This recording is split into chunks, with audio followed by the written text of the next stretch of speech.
So Krystal Ball actually had a video on The Hills Rising. A lot of people were fans of The Hills Rising, but it seems like people have actually steered away. I know a lot of people in my audience personally now dislike Rising.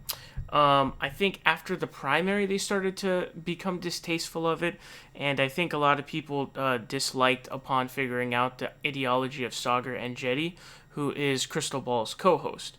Now, Krystal Ball put out this really bizarre video. I mean, I truly cannot understand it. It's titled, Krystal Ball, Will Liberals Ever Admit How Wrong They Were About Trump? A super bizarre video considering the times that we're in. It's such a weird time to do it because everybody right now is so focused and so shocked at how Trump is trying to literally steal the election, is what he's trying to do since night one of the election. You know, he was saying stop the count when he had the lead because he knew Joe Biden was going to take the lead. I don't know even where the idea synthesized for this. It doesn't make any sense. Something's got to be going on behind the scenes. I'm not sure what is influencing her on this one. Something's got to be going on for this for sure, though. But what she's going to do is she's going to make a mockery of all of this, all of the potential threats of what Trump is doing, basically downplaying his attempt at stealing the election, also trying to paint him as dumb rather than dangerous, which is actually kind of dangerous, funny enough. But I want you guys to check some of this out, and then we're going to talk about it. All right, Krystal, what's on your radar? Well, folks, not sure what happened here this past week, but I am sorely disappointed. I mean, I have been promised a fascist authoritarian coup directed by Vladimir Putin himself for 4 years now, and I'm getting a little impatient waiting to see how it all goes down. In fact, I was told this election wouldn't even happen because Trump would cancel it or at least postpone it indefinitely.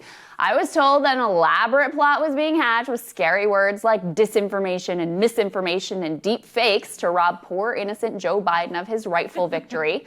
I was informed in no uncertain terms that Attorney General Bill Barr had masterminded a devious plot to confiscate ballot boxes, or that Trump would force the FDA to inject all Democrats with toxic hydroxychloroquine or something. It's hard to see how this, a hastily arranged presser in the parking lot of Four Seasons Landscaping, fits into their evil genius plan. Sure, Trump is launching legal challenges and refusing to concede, but even state media outlet Fox News doesn't really seem to have their heart in the game. We want every legal vote to be counted, and we want every illegal vote to be... I just think we have to be very clear. She's charging the other side is welcoming fraud and welcoming illegal voting. Unless she has more details to back that up, I can't in good countenance continue showing you this. I want to make sure that maybe they do have something to back that up, but that's an explosive charge to make, that the other side is effectively rigging and cheating. If she does bring proof of that, of course, we'll take you back. So far, she has started saying right at the outset, welcoming fraud, welcoming illegal voting. Not so fast. You know, one of the greatest lies of the Trump era was that this dude was remotely up to the task of being some Hitlerian figure. Now here we stand with every network, including Fox News, having called the race for Biden. And how has our orange Mussolini reacted? By doing what he always does, saying a bunch of ridiculous crap, sending out a bunch of stupid tweets, and not a whole heck of a lot else. It turns out that Matt Taibbi was exactly right when he wrote this. The words we see slapped on Trump most often, like fascist and authoritarian, nowhere near describe what he really is, and I don't mean that as a compliment. It's been proven across 4 years that Trump lacks the attention span or ambition required to implement a truly dictatorial regime. He might not have a moral problem with the idea, but 2 minutes into the plan, he'd leave the room, phone in hand, to throw on a robe and watch himself on Fox and Friends over a cheeseburger. There's no constitutional crisis coming with dueling sets of electors, let alone some military-backed coup in which Trump attempts to stay in the White House beyond his term. The latest terrors gripping resistance liberals are rather revealing and frankly just how pathetic they are. We're supposed to be deeply concerned for the future of democracy because Trump fired the former Raytheon lobbyist who was running the Department of Defense. The horrors. And he may fire the former George W. Bush admin guy who's running the FBI. Outrageous. My favorite, though, is that all of their elaborate fascist coup plots have actually collapsed down to this. Some GSA Trump appointee is refusing to sign a letter acknowledging Biden's election. Inconceivable! What if they have to wait a week or two before they can decide in earnest whether they're giving Pete Buttigieg VA or UN ambassador? The country hangs in the balance. The people who have stoked the most outrageous fears about Donald Trump have been completely wrong. His words are outrageous, of course, and certainly his administration has engaged in some truly damaging acts with consequences to people and the planet, which will reverberate for years to come. The cruelty at the border, orphaning children, opening the Alaskan wilderness to logging, accelerating the transfer of wealth to the top, and of course, outright lying about coronavirus to save the stock market. But those in the media who have terrified millions with their Donald Trump ghost stories and murder mysteries, they destroyed the ability to tell the real story of the worst parts of the Trump administration. Not to mention that their unhinged conspiracy theories certainly turned off some of the voters that they might have won over with a different approach. Allow me to save you the suspense of what's going to happen next. Trump is going to tweet some more and do some more pretend legal actions that are laughably incompetent at best and possibly completely non-existent. He'll never fully admit defeat, which will, of course, enrage all the powers that be to no end. And, of course, he should concede. It would be good for the country if he did, but it's also not quite the same as the military-backed coup or outright authoritarian end of democracy that we've been repeatedly promised. Instead, when the time comes, he won't admit defeat, but he will leave. And it's very likely he'll go start his new media company where he'll continue. So there's a couple things to say about a lot of this stuff. Now, some of the stuff she mentions at the beginning, I don't really know who was expecting any of those things to happen or who even said that kind of stuff. But I also think that she seems to forget intent is really a big thing. And also, the ability to do something. So I don't remember people saying that Trump will postpone the election. I remember people saying it's a possibility that it could happen. And honestly, I don't remember it being all that prominent of a thing. But if you did not think that Trump would consider something like that, or that it's something that Trump would be willing to do if he viewed it as beneficial for himself, I think you are a fool and you are very mistaken.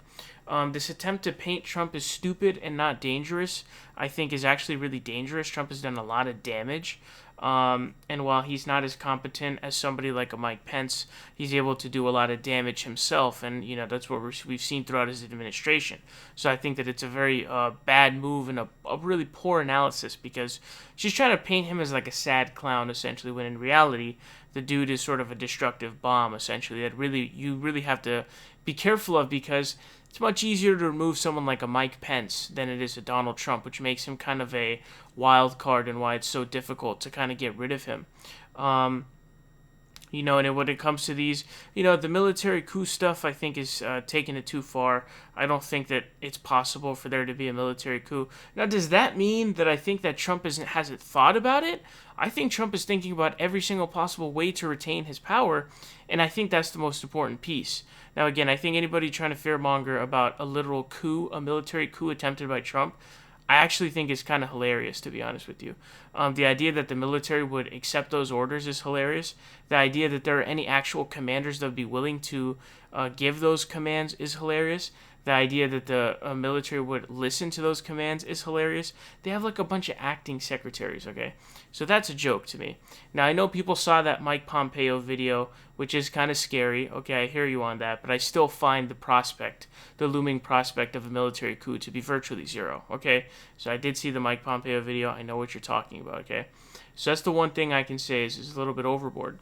But what's so bizarre to me is I haven't seen something like this in this time. This is the first take I've seen in this time that's done this, because I've spent, the past week simply being shocked at Trump trying to subvert democracy. And so if your reaction to the night of the election, Trump is leading in the election, all votes have not been counted, he says stop the count, right? That means don't count legally casted ballots. That's unprecedented. That's insane. Refusing to give in, trying to basically subvert democracy by saying, these ballots are coming in late when they're not. They're not coming in late. They're just counting them later. They're trying to pull off a red mirage. There's a reason why Pennsylvania Republicans refused Democrats' urges to begin counting mail-in ballots weeks prior to the polls closing on Election Day. This was all planned out. It was a game plan, okay? It was reported heavily in the media. This is what he was going to do. Literally days before. Everybody knew what the game plan was.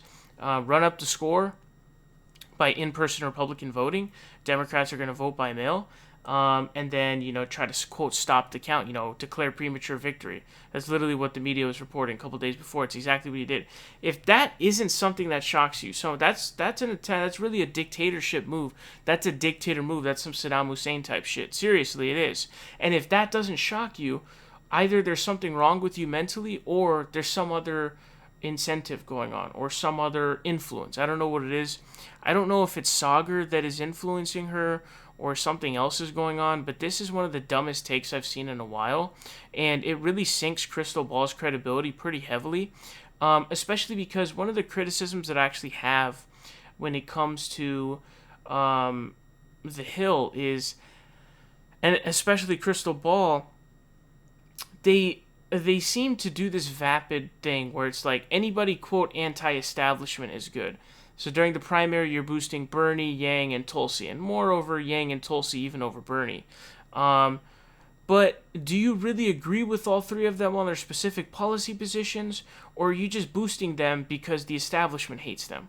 Which I find to be just vapid, and it's not really going based on what you agree with and thinking about anything.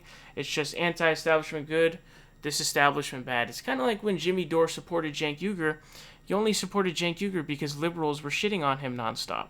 Like, what kind of reactionary garbage is that? And I think a really good example of this is where you see how she's breaking down the firings of Esper, the Secretary of Defense, saying it's a Raytheon guy and all this stuff. So the reason why this becomes vapid and it lacks nuance and explanation is, I'll give you an example, all right? So it was revealed by Bob Woodward years ago, I guess, a couple years ago, that Trump actually wanted to kill Bashar al-Assad in Syria after the gas attacks, but it was actually Mattis that said, no, I'm not going to do this. He basically, he reeled him into doing a less extreme move. And so he reported that Trump at the time had denied it, but then in the campaign trail, he admitted to it. He admitted to actually doing that. So we know that the, quote, deep state, which is really what James Mattis is, right? And a lot of this stuff is, reeled in Trump from taking out Assad, right? But in this sort of vapid mindset, you just look at, oh, well, James Mattis, deep state, Trump is obviously anti-imperialist, so don't listen to James Mattis. But James Mattis was the one that pulled him out of taking out Assad.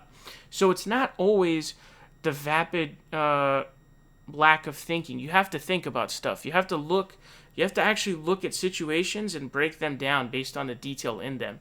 There's not just one little line you can go through and just every situation is just going to fall in that line. That's not how this works. And that's what I feel like they do too much. It's just vapid anti-establishment versus establishment stuff, which I find to be pretty lazy and in a lot of situations stupid. So you're not taking into account, why is Trump firing this person, right? Why is he getting rid of these people? It's a legitimate question and a worry. So if your vapid thought is, oh, it's a Raytheon guy. Yeah, but why did he fire him? That could actually be even worse. That could actually mean that he's trying to go even crazier in a certain direction. Just like in that situation with James Madison taking out Assad. So that is a big criticism I have of Krystal Ball on the Hill. Obviously, Sagar Enjeti is one of Trump's favorite people. Trump kept putting him in his ads over and over again, and I guess he had floated him. He wanted him to be a debate moderator, actually. So Sagar is literally, Trump is a fan of Sagar a lot. I'm not kidding about that. Again, trying to paint Trump as stupid and not dangerous is dangerous in and of itself. This is really embarrassing coming from Krystal Ball. And, if I'm not mistaken, when Trump said that he was going to send in the troops during the George Floyd protest, didn't Krystal Ball come in and was like, man, this is a eureka moment. This is an epiphany moment. I might have to vote for Biden because it's such a fascistic move. This is fascism and all this stuff. What happened? I don't understand. What is going on? These things are not adding up. They're not really adding up. And again, don't forget intent, okay? Trump would be down to do a lot of this shit if he could, but there are institutions that prevent him from doing so. And sometimes in calculations, he may not believe they're beneficial for him. So don't give him the credit of these things happening, like the hydroxychloroquine thing. You think Trump wouldn't have wanted to do that? Why are you not focusing on the fact that he tried pushing hydroxychloroquine down our throats when studies ended up proving it has no correlated effects with actually helping with COVID. Instead of doing that, you're saying, oh, liberals are fear-mongering that we're going to inject it. He was trying to do that. That was his goal. He was trying to force it down the FDA's throats. This is so stupid. He would have done that if he could have. He would have shat out a vaccine if he could have. But it wasn't possible because there are institutions that don't allow him to do so. So to give him leeway in areas where he had the intent and desire to do something and the willingness to do something if he could, but, not having him do it, but, giving him credit because it didn't happen, it's so stupid, dude. It's so dumb. This is easily one of the worst segments I've seen in my life. When I first saw the first 45 seconds, I was already pissed off because it was so stupid. I don't know what's going on, Krystal Ball. Something is deeply, deeply wrong at the Hills Rising. I have no clue what's going on.